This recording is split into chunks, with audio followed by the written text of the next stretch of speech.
What is up, ladies and gentlemen, boys and girls? Welcome back to another video at Axe Entertainment. I'm your host, Zack Axe, bringing you my predictions for the 2025 Evolution PLE. Now, Evolution 1 was very good. I think it was very groundbreaking, especially for the time that we were in, where we were just recently getting into the women's revolution. And now we're here, what is this, 7 years later, putting on another one. And it's so much better now because the women's rosters are so much more stacked, they're so much more fleshed out, there's so much more, top level talent in the women's divisions than there was 7 years ago. So I'm really excited for this pay-per-view. I think there's going to be a lot of really exciting things that are going to be happening, and I'm more excited for this one than I am Saturday night's main event or NXT's Great American Bash. This one I'm the most excited for a couple of different reasons, and we'll get into it while we talk about the predictions. Now, of course, in the R&R, which will be coming out after Evolution, I will of course tell you what I got right and what I got wrong based on the predictions I give right here. At the moment, we only have 7 confirmed matches, so let's get right into them. We're going to go ahead and start with Jade versus Naomi in a no-holds-barred match. Now, this match, I talked about a little bit on Weekly Awards. I thought it was perfect because we have 2 women that are holding very prestigious awards. We have the Queen of the Ring and we have the Women's Money in the Bank. So they both are pretty much next in line for Tiffany Stratton's title. Naomi at any point she wants, and of course we know that Jade will get her shot at SummerSlam. So we have 2 women that are right there. Now, I think that this match, it can really only go one way. I feel like this match is going to end with Jade getting the win, because I think Naomi getting the win here would hurt Jade, because Jade has a shot at SummerSlam. She has her spot guaranteed right there, while Naomi, we don't know when she's going to cash in. Naomi could literally lose this match and on the same night cash in on that match and be the new champion. And if I'm going to throw out a prediction for the future, I think there is a pretty strong chance that before SummerSlam, maybe Tiffany loses it to Naomi. Maybe at some point Naomi cashes in, and then we get just at SummerSlam the three-peat between Naomi and Jade, just like we had at WrestleMania, Evolution, and then maybe we'll get another one at SummerSlam. I think there's a chance that happens, but I don't really know. But we're looking too far. We're talking about this match right now. I think the match is going to be very good, just like it was on WrestleMania. I think the only difference now is this match is going to be better because I think they've had more time to work with each other, more time to flourish. This Naomi character is finally off of the ground. It was just barely off the ground come WrestleMania. Now she's had 5-6 months to play with it, and I think that this match is going to be very good. But I think Jade's going to pick up the win because, like I said, Naomi doesn't need a win here while Jade does, and I think this match will be very good. Next, we're going to talk about the women's fatal 4-way for the tag team championships between the Judgment Day, Charlotte Flair and Alexa Bliss. I knew I wasn't going to get them all. The Kabuki Warriors and Zaruka. Now, this is a blend of so many styles, and I absolutely love it because we have the really big players in Alexa Bliss, Charlotte Flair, and even Asuka since she's came back. Then we have some of the kind of unknown commodities that are actually very good, like Zarya, like Soruka, and even Roxanne if you want to throw her in there. Then of course you have Kyrie and Raquel, who are definitely coming into their own as we continue, both definitely more tag team than singles recently, but both still very good. Now let's just go ahead and run down each team of why I think they should or shouldn't win. We're going to start with the Kabuki Warriors. They're very easy for me. I don't want them to win because I don't want them to be a tag team anymore. I've had my fixings of the Kabuki Warriors. I'm completely done with them.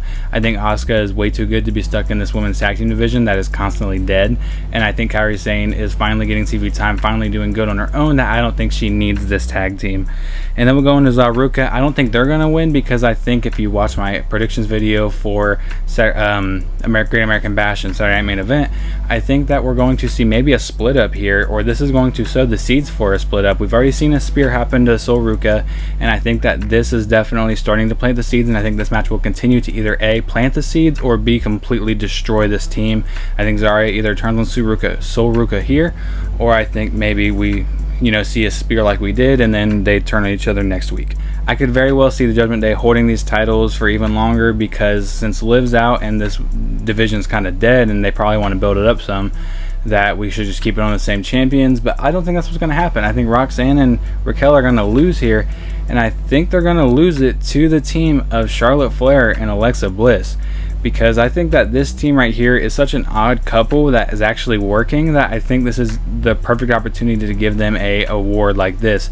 Now, I kept guessing eventually we would see Nikki and Alexa be the next women's tag team champions, but it looks like now we might see it as Charlotte and Alexa, and this is just giving Charlotte, one of the goats of women's wrestling, another notch, giving Alexa Bliss, one of the goats of women's wrestling, another notch.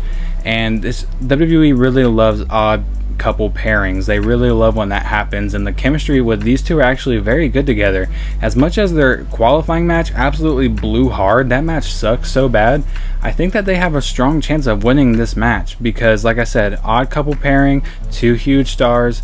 I could very well see them winning the championships, especially when these two, like I said, are huge stars and they're not in anything bigger. This is the biggest level that they got to. Even though they're two of the best women's wrestlers of all time, I could very well see them winning the championships, since they're I don't want to say stuck, but we all know the women's tag division sucks, so they're not up here, they're down here, and I could very well see them actually winning these championships and just running around with them for a while until they eventually break up and use these championships like they usually do to be a plot device to break up two women and start a feud. Next up, we have the NXT Women's Championship match between Jacy Jayne, the champion, and the challenger Jordynne Grace. Now, Jordynne Grace had a long, windy road here. See, it's really funny when you think about it, because the three biggest women's championships on this pay-per-view, the big championship from every brand, both Rhea and Trish Stratus just got picked to be in this match. Freaking Jordynne Grace had to win a singles match and then a fatal four-way to get this opportunity, so it's pretty funny to see the differences between them. But Jordynne Grace has looked great as of recently, and I think that maybe her times finally came to where she has a chance to win a championship, but I just don't think it's going to happen. I don't know what it is about Jordynne Grace. I just don't see her winning the NXT championship or winning a championship on NXT. I very much see her losing this match and going to the main roster very soon. Which at one point it's because they just lost Julia, they just lost Stephanie, and they just lost Roxanne, so maybe taking another one of their top level talents this soon would be bad. But when you're building up new top level women every single week, you really don't need them. So I could honestly see Jordynne Grace losing this match and going to the main roster, and that's what I'm going to go ahead and predict. I think that we're going to see Jacy Jayne win this match. And I think, because like I said, I think Jordynne Grace and Blake Monroe are going to win the match the night before at the Great American Bash. I think we're going to make Jordynne look strong, most likely pinning Fallon Henley, or maybe even pinning the champion, so that she looks strong and she looks like she's going to be easily defeat Jacy Jayne. But I think Jacy's going to retain here. And as much as I think Jacy seems like a one-and-done champion, like a one-month run champion, I think they're going to let it continue, and I think that eventually she's going to lose it to Blake Monroe. I don't think she's losing it here. I think Blake Monroe is going to be built up to be the next NXT Women's Champion, just like we saw happen to Julia, we saw happen to Stephanie, with these big signings from outside coming in and immediately getting pushed up. But the difference with them and Jordynne Grace, because Jordynne Grace was a huge name, was she was already there. She had already had her matches with them because she was doing the TNA crossover, so she came in kind of different than the other ones. So I could very much see Blake Monroe doing the same thing that we saw Julia, Stephanie Valkyrie doing, big signings coming up and being the next NXT Women's Champion after they debut. While I just can't see Jordynne Grace winning this match. I think Jordynne Grace is going to lose to Jacy Jayne and most likely go to the main roster, so give me Jacy Jayne in this match. I'm going to talk about the match that I think is going to be the best match of the night, and that is the Women's Intercontinental Triple Threat between Becky Lynch, Bayley, and Lyra Valkyria.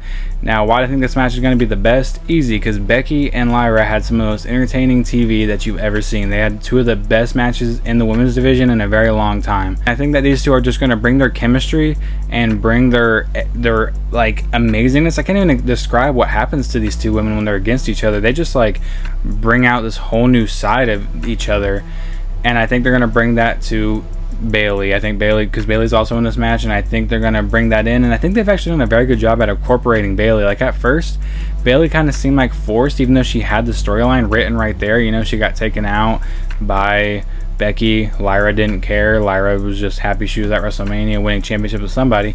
But I feel like they had a really hard time bringing her into the feud. But now that the feud's going, I think she's a huge part, and I think it's a great three-way. I think every single woman here has a good reason to win, a good reason to be fighting. I think the Lyra and Bayley especially has been very interesting recently, because Becky's kind of been stepping back while these two are the ones that are arguing now, even though these two were the friends just a couple months ago while Becky was the big enemy.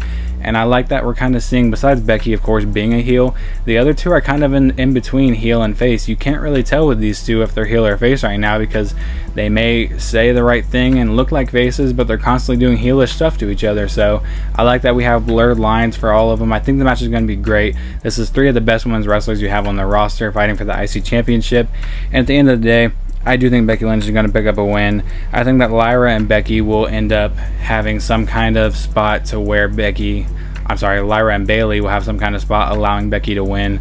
I think we'll have some kind of like maybe argument on who should pin Becky between the two. They start brawling, and then that leads into Becky using the weaselly heelish tactics to pick up the win in this match. I think she does retain the women's IC Championship. I could see them giving it to Bayley. I think that's a very possible outcome. And I just couldn't see them giving it back to Lyra right now. I think Lyra should be poised for the main event scene rather than the Women's IC Championship right now. So I think that at the end of the day, I just think Becky's going to retain, but I think this match is going to be match of the night. Next match we have to talk about is one of the matches I'm most excited for, and that is the Battle Royal. Now, you heard me say on Weekly Awards that I think the Battle Royal should incorporate every single woman from Raw and SmackDown, and then some from NXT. Now, we know we got 6 from NXT announced. Izzy Dame actually got announced for the Battle Royal, which is kind of weird because she has a championship match. But at the same time, Julia was there on that NXT Summit, so Julia might be in this Battle Royal too. Even though she's already got a championship, she might be fighting for another championship opportunity. I wish Julia had a singles match, but it's okay. We have 7 matches already. I don't think we really had room for another one, especially one with a lackluster build, which would have most likely been what happened if we didn't give Julia an opportunity, or give Julia a match. I don't know why I said opportunity. But it looks like Julia's going to be in the Battle Royal. And like I said, we should get as many women from everywhere in this match. And I think that we're going to see some surprises. Expect legends in this match. I think there will be some legends, some big time names. And the ones that I'm hearing go around right now that kind of got me excited, and it happens every Rumble, it happens every match like this, in AJ Lee. I hope AJ Lee comes back. I'd love to see AJ Lee come back. I think AJ Lee is great. She was one of my favorite women on the roster back in the day, and I hope she comes back and has one little baby run real quick, before she goes away. She doesn't have to have some enormous run, but I just want to see AJ Lee back, even if it's a one-off. And I'm hearing Paige get thrown around a lot, and that one, weirdly enough, I think is actually more unlikely than the other one. Been kind of talking some weird stuff. I don't really want to get into that too much, but talking some weird stuff on her social media and on podcasts. So I really don't see WWE just welcoming Paige back with open arms after all that, but I think there's still a big chance. And I do like Paige. I think Paige is very good in the ring. I think she was one of the best women's wrestlers around that era. Her and AJ Lee kind of carrying the women's division back when it was the Divas division. So these two, I'd be very entertained to see them come back, and I'd be very excited to see AJ Lee and Paige come back. We had Nikki Bella announce that she's going to be in the match, and I think that's good because I think she should be in the final 2. I think Nikki Bella should be the last one standing, kind of like symbolic with Asuka in the Royal Rumble in 2018. She had to go through Nikki Bella to get the win. I think Nikki Bella is the last one in here, and Stephanie Valkyrie is in there with her before Stephanie picks up the win. I think Stephanie Valkyrie is the clear, easiest option you can go with in this match. Now, I don't want to see an established main eventer win this. I don't think there really is an established main eventer in this match, so I think that's good, first of all. But Stephanie needs a win here, and that would lead into possibly Stephanie versus Io Sky, or maybe even Rhea Ripley versus Stephanie Valkyrie. Get to Clash in Paris. Now, it's a little weird that we're doing Clash in Paris here instead of just saying SummerSlam and just having her other women's champion having her challenger at SummerSlam, but hey, I'm fine with it because this is getting a woman that's not probably on the main event scene, because like I said, we're not really seeing any main eventers in this match, a shot at getting into the main event scene. And I think this would be, I think maybe you should use it for somebody like an Ivy Nile that's really good and underrated, but kind of harder to get into the spot, because Stephanie, I feel like nobody would care if you put her into a title shot tomorrow or title match tomorrow. I think everyone would just love it and not bat an eye. So maybe we should use it for Ivy Nile or someone like an Ivy Nile to get, push her up and then get Stephanie up naturally. But hey, I just want Stephanie to win this match. She's one of my favorites. She needs to just win this match and challenge Io Sky or Rhea Ripley. Either one would be a dream match at Clash of Paris. I think that match is going to be an instant classic. So give me Stephanie Vaquera in the Battle Royal. Alright, on to our last two matches, which are the big title matches, starting with Trish Stratus versus Tiffany Stratton. Now, this match, honestly, like, is a no-brainer to me. This match, I don't have any notes wrote down for this match because, like, I just don't see a world where Trish Stratus actually wins this match. Now, I think this match is kind of do what Nikki Bella versus Ronda Rousey at the first one did, which is a little weird looking at it now because Nikki Bella is actually there for this one and Ronda Rousey isn't. But it's going to do what it was kind of trying to do and give a rookie or a younger woman, being Tiffany Stratton, a win over an established legend like Trish Stratus. I think this match is still going to be good. I think maybe with the heel face dynamic not really being there, it's not going to be as entertaining as it could be, but I think this match is still going to be decent, and I think Tiffany should pick up an easy win in this match. And I think, you know, this is just, like I said, an opportunity to get a younger woman a win over a established legend. And finally, we have what will most likely be your main event of the night between Rhea Ripley and the champion Io Sky for the Women's World Heavyweight Championship. Now, this match I think is going to be great. I think it's hard to find a bad Io and Rhea match. They weren't having the best of matches before WrestleMania, but they were still putting on interesting TV, and they're very good together. Like, they're two of the best women's wrestlers on the roster, probably the best women's wrestlers on Raw. And I think these two are going to put on a stellar match. I don't think it'll be good as good as the triple threat we're going to see, and I don't think it's going to steal the show, but I think it'll be a very good match, a very good back and forth. And I think this one's really hard to go back and I went back and forth for so long on this one, but I just think that Io Sky's run has been so bad that I think this should just be where we take the title off of her. And I love Io, and I think that Io needs another shot at a run when they actually maybe care more about her than they did on this run. But I say we just give the title to Rhea here. I know people are going to complain because for some reason some of the online people are getting sick of Rhea. I don't know how you could get sick of Rhea, but I think we just give the title to Rhea here, let her run with it, and then maybe we revisit Io Sky come Clash in Paris around that time. So maybe we see Stephanie, if she wins. I know I'm already booking it and it hasn't even happened yet, but Stephanie versus Io again, just the run back from Monday Night Raw. But like I said, I think Io's run is so bad that it's kind of hard to recover at this point, because no matter what she does from here to the end of her run, it doesn't really matter, because we're always going to look at that first part, the first part where she didn't defend the title since WrestleMania, that first part where she was barely getting TV time, that first part where she's more interested in thanking Nikki Bella than she is in finding her next challenger. So I think we just give the title to Rhea, erase this terrible run from the records. It's no fault of Io Sky, by the way. She was trying her hardest with what she was given. It's completely the company's fault. I think we just give it to Rhea here. Let Rhea have the big title change of the night. Let her be holding the title at the end of Evolution, and then let Io come back and win the championship again some other time where she can actually, where it looks like they actually have plans for her. Alright, that's all I got for you. If it looks like I'm wearing the same shirt and same hair from last video, it's because I am recording this immediately after the last video, so that's why I look the same. But these are my predictions for Evolution. If you want to see my predictions for Saturday night's main event and NXT Great American Bash, that should already be on the channel. Will be the video right before this one. If you want to see my ranking and review for all three of these pay-per-views happening, maybe they'll be lumped together, maybe they won't. That'll come out shortly after they're over. Weekly awards also be coming out shortly after that, so we have a lot to get through within these next couple of days before hopefully we cool down for a couple weeks and don't have to worry about 13 things to build into and 13 things to do videos about. But if you did enjoy this video, leave a like for me, leave a comment, subscribe, ring that bell if you want to be notified whenever I drop a video like this one. Comment what you think is going to be the best match of Evolution, and I'll see you guys in the next one. Peace. This happening. I had real tough love, I'm bad at this, and I'm bad for this. Narcissistic tendencies, I don't care about no one else. Narcissistic tendencies, I'm low, so set me on the shelf. Few people ever have my back, yeah, there ain't no doubt about that. Give the title. I think we just give the title to Rhea here, because